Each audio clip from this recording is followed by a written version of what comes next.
வணக்கம் சார். இந்த மகாவதார் அறக்கட்டளைக்கும் நம்முடைய சார் அவர்களுக்கும் இங்க வந்திருக்கிற அனைத்து மாஸ்டர் அனைவருக்கும் என்னுடைய பணிவான வணக்கத்தை தெரிவித்துக் கொள்கிறேன்.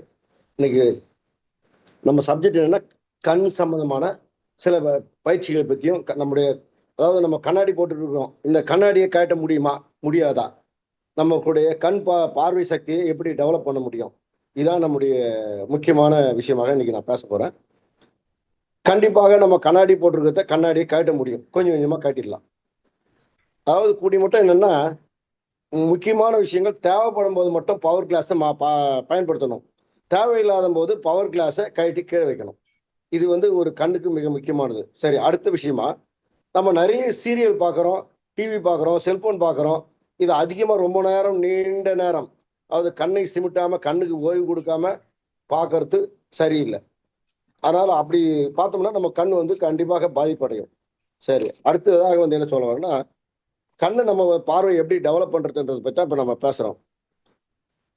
அதாவது டெய்லி தூங்கி எழுந்த உடனே கண்ணுக்கு என்ன மாதிரி பயிற்சி கொடுக்கணும் அப்படின்னா, காலையில் ஒரு 7:30 மணிக்கு ஒரு 8:30 மணிக்கு முன்னாடி சூரியனை பார்க்குறீங்க.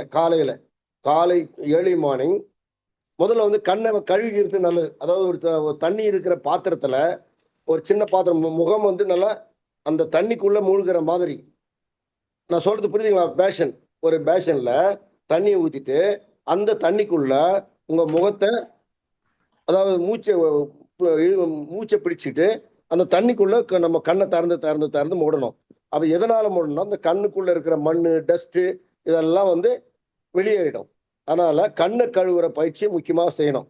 அது நம்ம கண்ணுக்குள்ள இருக்கிற டஸ்ட்டுகள், இயற்கையாக இருக்கிற கழிவுகள் அனைத்தும் வெளியேறிடும். அப்போ கண் சுத்தமாயிடுச்சு. அதுக்கு அடுத்த கட்டமா நம்ம என்ன பண்ணோம்னா, காலையில சூரிய உதயத்துல ஒரு 7 மணிக்கு 7, 7:30, 8 மணி கொஞ்சம் ஏர்லி மார்னிங், நல்ல வெயில் எல்லாம் பண்ணக்கூடாது. கண்ணை பிளிங்கிங் பண்ணணும். ஒரு 25 முறை பிளிங்கிங் பண்றீங்க. அதாவது பிளிங்கிங்னா மூடி மூடி மூடி மூடி வேக வேகமாக திறக்கிறீங்க. நான் சொல்றது தெரியுதுங்களா? பாருங்க, கண்ணை நல்லா வேகமா மூடி டக்கு டக்கு டக்குன்னு மூடி மூடி மூடி வேகமா மூடி திறக்கணும். இப்படி மூடி திறந்துட்டு கண்ணை என்ன பண்ணணும்னா, அந்த சூரிய ஒளி இப்படி கண்ணை மூடிக்கணும். கொஞ்ச நேரம் பாருங்க, ஒரு 1 or 2 minutes. அதுக்கப்புறம் கையை மூடிங்க. 2 கண்ணையும் கையால இப்படி மூடிக்குங்க. இப்படி 2 கையால கண்ணை மூடிட்டீங்களா, உங்க கண்ணுடைய பார்வைக்கு கலர் கலரான ஏதாவது ஒரு கலர் தெரியும். அதாவது ப்ளூ கலர் தெரியும், இல்ல வேற மாதிரி ஏதாவது கலருங்க தெரியும். அப்போ அப்படியே கொஞ்ச நேரம் அமைதியா இருந்துட்டு உங்க கண் பார்வையை உங்க கைக்குள்ளாகவே திறக்கணும். அதாவது சட்டு அப்போ உடனடியாக நம்ம எடுத்து சூரிய ஒளியை பார்க்க கூடாது. கொஞ்சம் கொஞ்சமா திறந்து கைக்குள்ளாகவே நம்முடைய பார்வையை பார்த்துட்டு அதுக்கப்புறம் கையை வெளியெடுக்கணும். இது மாதிரி ஒரு 3 முறை 4 முறை செய்யணும். நான் சொல்றது கரெக்ட் தானுங்களா? புரியுதுங்களா? Yes sir, yes sir, yes sir. Super sir. ஏன்னா நானும் இப்பதான் முதல் முறையா இதெல்லாம் பேசுறேன் sir. Super sir, super. Please proceed. அதனால இது மாதிரி ஒரு 3 முறை 4 முறை சூரிய ஒளியை பார்த்தவாறு, அதாவது உற்று ஒரே மாதிரியா பார்க்க கூடாது. பிளிங்கிங் தான் நான் பண்ண சொன்னேன். கண்ணை மூடி மூடி திறக்க சொன்னேன். இப்படி மூடி மூடி திறந்து கண்ணை மறுபடியும் மூடிட்டு அந்த சூரிய வெளிச்சம் அந்த கண் மேல படுற மாதிரி இப்படி பண்ணிக்கணும். இப்படி பண்ணிட்டீங்கன்னா கொஞ்சம் அது ஒரு மாதிரியான ரெட்டிஷ் கலரா இருக்கும் கண்ணை மூடும்போது. அதுக்கப்புறம் கையை மேல வச்சுக்கணும். கையை மேல வச்சுட்டு நாம கொஞ்ச நேரம் அது வேற ஒரு விதமான கலர் வரும். அந்த கலர் கொஞ்ச நேரம் அமைதியாக பிறகு கண்ணை கைக்குள்ளாகவே திறக்க வேண்டும். அதை புரிஞ்சுங்க, கைக்குள்ளதான் திறக்கணும். திறந்துட்டு பார்த்துட்டு அதுக்கப்புறம் கொஞ்சம் கொஞ்சமா கையை விளக்கணும். இது ஒரு ஸ்டெப்பு.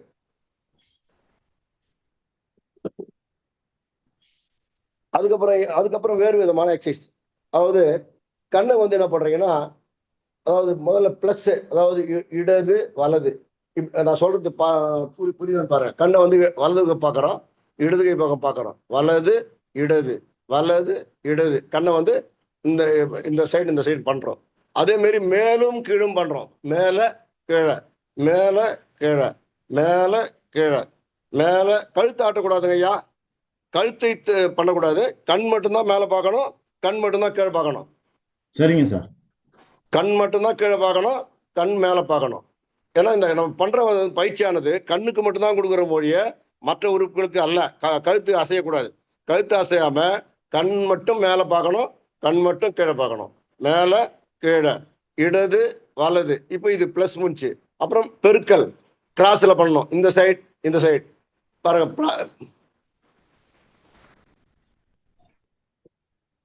கொஞ்சம் நான் என்னுடைய கண் பார்வை தெரியுதுங்களா இதுல செல்போன்ல? Yes sir. Right sir. அதே மாதிரி மேல கீழே 2 சைடும், இந்த சைடு கிராஸ்.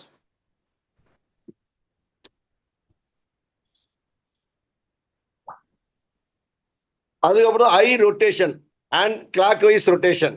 வலதுகை பக்கம் மெதுவாக நல்லா ரவுண்ட் பண்ணுங்க, சுத்துங்க. கண்ணை வந்து ஒரு சுழல விடுங்க. இது முதல்ல வந்து கொஞ்சம் கஷ்டமா தான் இருக்கும், எல்லாருக்கும் முடியாது. பயிற்சி அதாவது பழக பழக இதை வேகமாக செய்ய முடியும். மேல கீழே ரவுண்ட் பண்றீங்க, வலது பக்கம் அப்புறம் இடது பக்கம் போயிட்டு அப்படியே சுத்தி சுத்தி சுத்தி சுத்தி வரீங்க ரவுண்டு. கிளாக் வைஸ் சுற்றி நம்ம கண்ணை வந்து சுழல விடுறோம். இது மாதிரி ஒரு 20-30 முறை சுழல விடலாம், தப்பு இல்லை. எப்பப்போ உங்களுக்கு ஓய்வு கிடைக்குதோ, நீங்க பஸ்ல அதாவது டஸ்ட் இல்லாத இடத்தில் எங்க இருந்தாலும் செய்யலாம். ஆனா டஸ்ட்ல பண்ணக்கூடாது, இதான் மிக முக்கியமானது. அதே மாதிரி இடது பக்கம் ஆன்டி கிளாக் வைஸ்.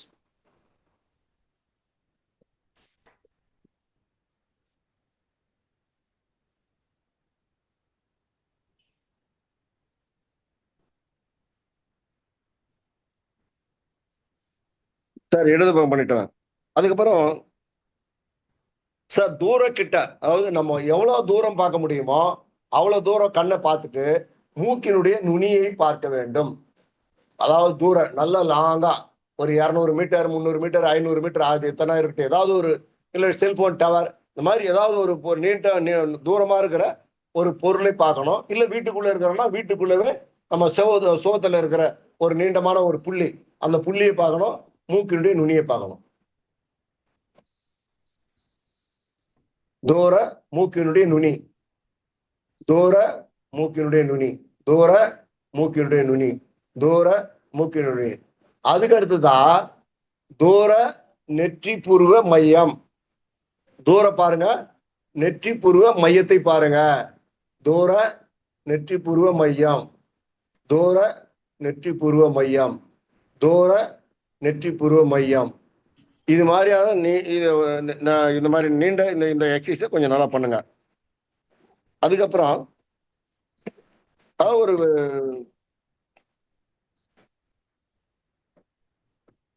பால் இருக்குது, இந்த சின்ன ஒரு பால் எடுத்துட்டு இந்த கையில போட்டு அந்த கையில வலது கையில போட்டு இடது கையில பிடிக்கலாம். இப்படி அதாவது ரைட், இப்படி போட்டு அப்படி போட்டு மாத்தி மாத்தி பிடிக்கலாம். அதாவது நம்முடைய பார்வை வந்து அந்த பால் கரெக்டா, ஏன்னா நீங்க பார்வை கவனம் இருந்தால் மட்டும்தான் அந்த பாலை நாம பிடிக்க முடியும். அப்போ நம்மளுடைய கண் வந்து அசைவு கரெக்டா இருக்கும். அதே மாதிரி கண்ணை பாலை வந்து மேலேயும் கீழே போட்டு பாலை பிடிக்கலாம். இப்படி பண்றதன் மூலமாக நமக்கு கண்ணுக்கு நம்ம எக்ஸசைஸ் கொடுக்குறோம். பால் அது ஒரு பால் விளையாடுறது தான், வேற ஒன்றும் பெரிய விஷயம் இல்லை. அப்புறம் இரவு நேரத்துல நம்ம என்ன பண்ணலாம்னா மொட்டை மாடிக்கு போயிட்டு நட்சத்திரத்தை பார்க்கலாம். அதாவது நிலவை பார்க்க சொல்லல, நட்சத்திரத்தை பார்க்கலாம். நட்சத்திரத்தை மேல உற்று பாருங்க. அதே மாதிரி நான் சொன்னேன் இல்லையா, மூக்கினுடைய நுனி புருவ மத்தி, இதை கொஞ்சம் பயிற்சி பண்ணுங்க. இரவுல நட்சத்திரத்தை நல்லா உற்று பாக்குறீங்க, மூக்கினுடைய நுனியை பாக்குறீங்க, நட்சத்திரத்தை பாக்குறீங்க, நெற்றி புருவ மையத்தை பாக்குறீங்க. இந்த பயிற்சியும் உங்களுக்கு கண் பார்வை டெவலப் ஆகிறதுக்கு உதவும். அப்புறம் அதுக்கு அடுத்தது என்னன்னா உணவு முறைகள். அதாவது உணவுல வந்து பொன்னாங்கண்ணி கீரை, கறிவேப்பிலை, முருங்கைக்கீரை, இந்த மாதிரி கீரைகள், கேரட்டு, பீட்ரூட்டு, அதே மாதிரி பழங்கள், நல்ல ஏ வைட்டமின் உள்ள பழங்கள், இதெல்லாம் கொஞ்சம் உணவுல எடுத்துக்கிட்டீங்கன்னா கண் பார்வை டெவலப் ஆகும். சரி, எப்படி கண்ணாடி போட்டு எப்படி கேட்டுதுன்னா, உதாரணமா நான் என்னுடைய அனுபவங்களை சொல்லிடுறேன். நான் வந்து ஏற்கனவே எனக்கு 2.3 பவர் இருந்தது. தூர பார்வை 2.3 இருந்தது, கிட்ட பார்வை 2.5 இருந்ததுன்னு வச்சுக்கலாம். நான் ஒரு 15 வருஷம் கண்ணாடி போட்டிருந்தேன். அதுக்கப்புறம் என்ன பண்ணேன்னா இந்த மாதிரி பயிற்சிகளை பண்ணி என்னுடைய பவரை கொஞ்சம் கொஞ்சமா குறைச்சேன். அதாவது 2.3 இருக்கிறத 2.5 ஆக்கினேன். 2.5 பவர் ஆக்கி நான் அதே மாதிரி கொஞ்சம் கொஞ்சமா அந்த இதுலயும் ஒரு 1/2 பவர், அதுலயும் ஒரு 1/2 பவர் குறைச்சிக்கிட்டேன். குறைச்சி புது கண்ணாடி போட்டு கொஞ்ச நாள் அதான் பழகினேன். அதுக்கப்புறம் 1.5 பவர் போட்டு இதை ஒன்னாக்கி இப்ப குறைச்சேன். அதுக்கப்புறம் சுத்தமா கண்ணாடி தூக்கி தூர வச்சுட்டேன். கண்ணாடியை போடுறதை நிறுத்திட்டேன். இப்ப நான் வந்து ஏறக்குறைய ஒரு ஒரு 18 வருஷம் ஆயிடுச்சு நான் கண்ணாடி போட்டு. 5 வருஷத்துக்கு மேல ஆயிட்டோம்னு வச்சுங்களேன். ஏன்னா நான் ஒரு 38 வயசுல இருந்து கண்ணாடி போட்டிருந்தேன். அதுக்கப்புறம் கண்ணாடி இப்ப எனக்கு வந்து 68 69 வயது முடிஞ்சிச்சு. 70ல போயின்னு இருக்கிறேன். இப்போ வரைக்கும் நான் கண்ணாடியே போடுறதில்ல. கண்ணாடி போடாம தான் தினமணி பேப்பர் படிக்கிறேன், எல்லாத்தையும் பாக்குறேன், வண்டி ஓட்டுறேன். தூர பார்வைக்கு எனக்கு பிரச்சனை இல்லை, கிட்ட பார்வைக்கும் எனக்கு பிரச்சனை இல்லை. இதுதான் சார் முக்கியமான விஷயங்கள். அப்புறம் கூட வந்து நம்முடைய உடற்பயிற்சிகள், அது இன்னொன்று இந்த புருவத்தெல்லாம் வந்து கொஞ்சம் மசாஜ் பண்ணலாம். இந்த மேல 2 கண்ணுடைய புருவங்கள், இந்த கீழே நான் காட்டுறது புரியுதான்னு பாருங்க. இந்த இந்த புருவத்தினுடைய மேல கண்ணுடைய கீழ்ப்பக்கம், ஆமா, இதை வந்து மசாஜ் பண்ணணும். மசாஜ் பண்ணீங்க, அதாவது இங்க ஒரு கண்ணுடைய இந்த இடத்துல ஒரு பாயிண்ட் இருக்கும், இந்த ஓரத்துல ஒரு பாயிண்ட் இருக்கும், இந்த இடத்துல ஒரு பாயிண்ட் இருக்குது. இந்த இதெல்லாம் வந்து கொஞ்சம் மசாஜ் பிடிச்சி விட்டீங்கன்னா நல்லா மசாஜ் பண்ணிக்கலாம், கண்ணுக்கு நல்லா இருக்கும்.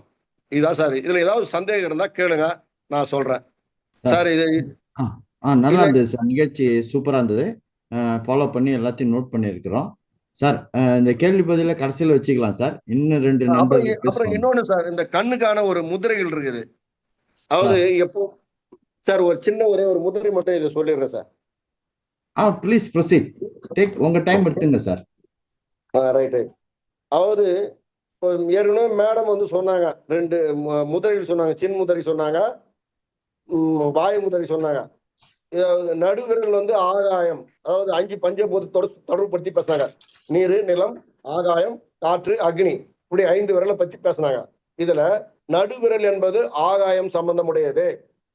நடுவிரல் ஆகாயம் சம்பந்தமுடையது. இந்த நடுவிரலையும் இந்த அக்னி, இந்த இரு விரலையும் சந்திச்சீங்கன்னா, தொட்டு சும்மா லேசான அழுத்தம் கொடுக்கணும். இப்படி கொடுப்பதன் மூலமாக நம்முடைய கல்லீரல் பலப்படும், லிவர் பலப்படும். இந்த லிவர் பலப்படுவதன், லிவருக்கும் கண்ணுக்கும் தொடர்பு உண்டு, ரெண்டும் ஒரு தொடர்புடைய உறுப்புகள். அதனால நீங்க இதன் மூலமா ஒரு சின்ன மூச்சு பயிற்சி செய்வதன் மூலமாகவும் அமைதியாக தியானம் செய்வதன் மூலமாகவும் நம்முடைய கண் சக்தியை அதிகப்படுத்த முடியும். அதாவது என்ன சொன்ன, நடுவிரல், அதாவது நடுவிரல் என்பது ஆகாயம், கட்டை விரல் என்பது அக்னி. அக்னியும் ஆகாயத்தையும் ஒன்றிணைத்து மூச்சு பயிற்சி செய்வதன் மூலமாக நம்முடைய கண் சக்தியையும் லிவர் சக்தியையும் அதிகப்படுத்தலாம். அதுக்கு அடுத்தது இன்னொன்று வந்து இந்த சுண்டு விரல்ன்றது என்ன, நீர் சொன்னோம். இந்த மோதிர விரல் என்பது பூமி, அதாவது நீர் விரல், மோதிர விரல் வந்து பூமி, அதாவது நீரும் நிலத்தையும் அக்னி, இந்த 3ஐயும் ஒன்றிணைத்து பாருங்க, நீரு, நிலம், அக்னி, இந்த 3ஐயும் ஒன்றிணைத்து மூச்சு பயிற்சி செய்வதுமாக, இதுக்கு பேர் வந்து பிராண முதிரை. என்ன சொன்னேன், பிராண முதிரை. இந்த பிராண முதிரையின் மூலமாக நீங்க எந்த உறுப்புகளையும் நினைத்து மூச்சு பயிற்சி செய்தாலும், அந்த எந்த உறுப்பின் மீது கவனம் செலுத்தி மூச்சு பயிற்சி செய்தாலும் அந்த பகுதிக்கு உன்னுடைய பிராண சக்தி, பிராண காற்று, பிராண சக்தி அதிகமாகி அந்த உறுப்பினுடைய செயல்பாடுகள் அதிகமாகும், கூடும். இதான் என்னுடைய தத்துவம். அதனால நான் 2 முதிரைகள் சொன்னேன். ஒண்ணு வந்து அது நடுவிரல், அக்னி விரல், இந்த முதிரை, இது கல்லீரலுக்கான முதிரை. அதுக்கு அடுத்தது பிராண முதிரை. இந்த முதிரையை, இந்த 2 முதிரைகளை செய்தீங்கன்னா கண் பார்வைக்கு கொஞ்சம் உதவிகரமாக இருக்கும். இதோட என்னுடைய உரையை முடிச்சுக்கிறேன். வேற என்ன இருந்தா நீங்க அதுக்கப்புறம் சொல்லுங்க சார். சார்